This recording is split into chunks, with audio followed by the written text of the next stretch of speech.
කුරුළු ලෝකයේ අපූර්වත්වය සොයන The Birds YouTube නාලිකාවට සියලු දෙනාම සාදරයෙන් පිළිගන්නවා. ඉතින් අද වීඩියෝ එකෙන් මම කතා කරන්න බලාපොරොත්තු වෙන්නේ මේ පක්ෂි ලෝකයේ දැකපු අපූර්ව සංසිද්ධියක් ගැන. කුරුළු 3 දෙනෙක් මේ අහසේ පියාපත් මේ චලනයක් සිදු කරන්නේ නැතුව කැරකෙමින් ඉහළට එසවෙනවා. ඉතින් මෙයාලා මේ කරන්නේ මොකද්ද කියන එක ගැන මේ කුතුහලයක් මට පොඩි කාලේ ඉඳන්ම තිබුණා. ඒ වගේම මම හිතනවා නරඹන ඔයාලටත් තියෙන්න ඇති කියලා. ඉතින් අද වීඩියෝ එකෙන් අපි කතා කරමු මෙයාලා මේ මොකද්ද කරන්නේ කියලා. ඉතින් ඇත්තටම මෙයාලා මේ කරන්නේ thermal snoring කියන මේක දේ. ඉතින් මේ thermal snoring කියන්නේ යම්කිසි කුරුළු විශේෂයක් එයාලට අවශ්‍ය කරන ඉහළට ළඟා වෙන්න ශක්ති හානිය අවම කරගනිමින් සිදු කරන ක්‍රියාවලියක්. ඉතින් මේක මේ සිද්ධ කරන්නේ බොහෝ විට පර්යටන පක්ෂීන්. ඉතින් අපි දන්නවා යුරෝපයේ ඇතිවන අධික සීතල ඍතුවේදී ඇතිවන අධික සීතලෙන් බේරෙන්න මේ අප්‍රිකා මහද්වීපයටත් ආසියා මහද්වීපයටත් එනවා මේ ආහාර හොයාගෙන පර්යටන පක්ෂීන්. ඉතින් මේ එන පර්යටන පක්ෂීන්ට සැතපුම් දහස් ගානක දුරක් තියෙනවා පියාසර කරන්න. ඉතින් බොහොමයක් පක්ෂීන් මේ thermal snoring කියන ක්‍රමවේදය හරහා බොහොමයක් නෙවෙයි සියලුම පක්ෂීන් thermal snoring කියන ක්‍රමවේදය හරහා මේ ශක්ති හානිය අවම කරගනිමින් මේ දුර මේ සංචාරය කරනවා. ඉතින් මේ thermal snoring කියන දේ සිදු කරන්නේ thermal lift කියන පාරිසරික සංසිද්ධිය පදනම් කරගෙන. ඉතින් මේ thermal lift කියන්නේ මොකක්ද කියලා මම පොඩ්ඩක් පැහැදිලි කරන්න.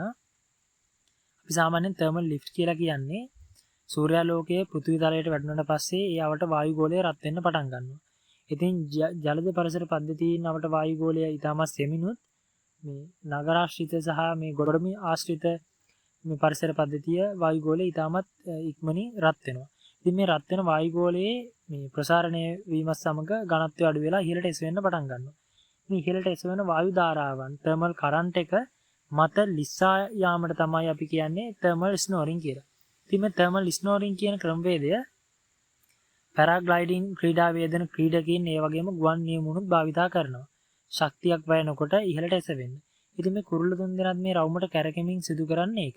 ඉතින් මෙයාලා මේ කරන්නේ මේ ඉහළට එසවෙන වායු ධාරාවන් ප්‍රයෝජනයට ගනිමින් ක්‍රමානුකූලව රවුමට කැරකෙමින් ඉහළට එසවෙන්න. ඉතින් මෙයාලා අවශ්‍ය කරන ඉහළට ළඟා වුණාට පස්සේ එයාලට අවශ්‍ය කරන ස්ථානයට පියාසර කරනවා. ඇත්තටම මෙයාලා පියාසර කරන්නේ නැහැ. එයාලා ඒ වායු ධාරාවන් මත ලිස්සා යනවා. ග්ලයිඩින්. එහෙම නැත්නම් thermal snoring කියලා අපි හඳුන්වන්නේ ඒකට. ඉතින් මේ thermal snoring කරන කුරුළු 3 දෙනා අයත් වෙන්නේ මේ සයිකෝනේඩියේ කියන කුරුළු පවුලට අයත් වෙන මේ කුරුළු 3 දෙනෙක්. ඉතින් මෙයාලට කියන්නේ ඒසියන් ඔපෙන් බිල් කියලා. මෙයාලා ඉන්දියානු අර්ධද්වීපයේත් ඒ වගේම අග්නිදිග ආසියාවෙත් ශ්‍රී ලංකාවෙත් කුඹුරු ආශ්‍රිත සහ ජලද පරිසර පද්ධතීන් වල නිතරම දැක ගන්න පුළුවන් කුරුළු විශේෂයක්. ඉතින් මෙයාලට සිංහලෙන් කියන්නේ විවරතුඩුවා. එහෙම නැත්නම් බෙල්ලන් කොකා කියලා. ඉතින් මෙයාට විවරතුඩුවා කියලා නම වැටෙන්න හේතුව තමයි මේ පරිණත වෙද්දී මෙයාගේ හොටය මේ ටිකක් විවර වෙනවා. පැටව් කාලේදී හොටය විවර වෙලා නෙවෙයි තියෙන්නේ. නමුත් මෙයා තරමක් පරිණත වෙද්දී හොටේ විවර වෙනවා. ඉතින් ඒක නිසා තමයි යාට විවරතුඩුවා කියන්නේ. ඉතින් මේ විවරතුඩුවන් ලෝකයේ ඉහළින්ම ප්‍රියාසර කරන කුරුළු විශේෂයක්. ඉතින් මෙයාගේ පවුලට අයත් වෙන කුරුළු විශේෂ 20ක් ලෝකේ දැනට ඉන්නවා. white stork එහෙම නැත්නම් සුදු මානාව, ඒ වගේම මේ black neck stork එහෙම නැත්නම් මේ අලි මානාව මේ වගේ මේ කුරුළු විශේෂ ලෝකයේ ඊටාත්ම ප්‍රසිද්ධ සහ මේ මිනිසුන් අතර ඊටාත්ම සුලභව දැක ගැනීමට හැකියාවක් නැති කුරුළු විශේෂ. විශේෂයෙන්ම white stork මේ යුරෝපය කේන්ද්‍ර කර ගනිමින් මේ නිජබිම කරගෙන ඉන්න සත්වයෙක්. ඒ වගේම එහි මේ යුරෝපියන් අතර එයා හරිම වාසනාව ගෙන දෙන පක්ෂියෙක් විදිහට ප්‍රසිද්ධයි.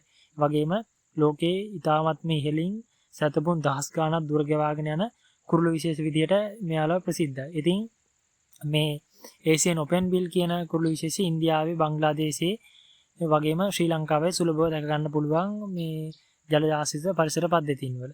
මෙයාලගේ ආහාරය වෙන්නේ ගොඩක් වෙලාවට බෙල්ලන් සහ කුඩා මාළුන් සහ කෘමි සතුන්. ඉතින් මෙන්න මේ කුරුල්ලන් මේ කරන්නේ මේ thermal snoring. ඉතින් අද මම කතා කරේ මේ thermal snoring කියන්නේ මොකක්ද කියලා. සාමාන්‍යයෙන් දහවල් කාලේ උදේ 10:00මාරත් දවල් 2-3 අතර කාලයේදී අහස දිහා බැලුවොත් අපිට වර්ෂය පුරාම පැහැදිලි මේ අහසක් තියෙන දවසක මේ කුරුල්ලන් මේ විදිහට කැරගෙමින් ඉහළට එසවෙනවා දකින්න පුළුවන්. ඉතින් මේක හරිම අපූර්ව සංසිද්ධියක් කුරුළු ලෝකයේ තියෙන ඉතින් අද කතා කරේ මේ thermal snoring ගැන. ඉතින් ඒ ගැන කුතුහලයක් තිබ්බ අයට මම හිතනවා මේ වීඩියෝ එක ප්‍රයෝජනවත් වෙන්නේ නැති කියලා ඒ ගැන මේ දැනගන්න.